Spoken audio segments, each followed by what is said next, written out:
படத்துல மம்மி மனுஷங்களை சாப்பிட்டு பார்த்திருப்பீங்க. ஆனா நிஜத்துல மனுஷங்க மம்மியை சாப்பிட்ட கதை உங்களுக்கு தெரியுமா? 500 வருஷத்துக்கு முன்னாடி பணக்கார யூரோப்பியன்ஸ் மம்மிஸை பார்க்க மட்டும் செய்யல, அதை எடுத்து சாப்பிட்டுருக்காங்க. 12th செஞ்சுரியில இருந்து 17th செஞ்சுரி வரைக்கும் மம்மியா அப்படின்ற மருந்து வந்து யூரோப்லயே தலை சிறந்த மருந்து. தலைவலியில இருந்து ஸ்டொமக் அல்சர் வரைக்கும் அந்த மருந்தை தான் வந்து பரிந்துரைப்பாங்களாம்.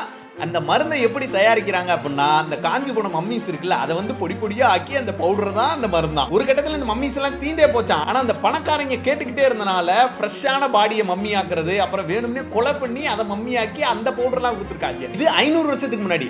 5000 வருஷத்துக்கு முன்னாடி உங்களுக்கு தலைவலி வந்துச்சுன்னா அவங்க மண்டையில ஓட்டையை போட்டுருவாங்களாம். அவங்க ஏன் இந்த ஓட்டையை போடுறாங்கன்னா, மண்டைக்குள்ள வந்து ஈவில் ஸ்பிரிட் இருக்கு, ஆவி இருக்கு, அது போகணும்னா ஓட்டையை போட்டு வெளில எடுக்கணும் அப்படின்னு தான் ஓட்டையை போட்டிருக்காங்க. அந்த மண்டை ஓட்டெல்லாம் பிற்காலத்துல சயின்டிஸ்ட் எடுத்து பார்க்கும்போது தான் தெரிஞ்சிருக்கு, ஓட்டதுக்கு அப்புறமும் சில காலங்கள்ல அவங்க வந்து வாழ்ந்திருக்காங்களாம். நேத்து ராத்திரி வரலாறை தோண்டி பார்த்ததுல இந்த மாதிரி பல விஷயங்கள் சிக்கி இருக்கு. தினமும் ஒன்னா சொல்றேன், சப்ஸ்கிரைப் பண்ணிக்கங்க.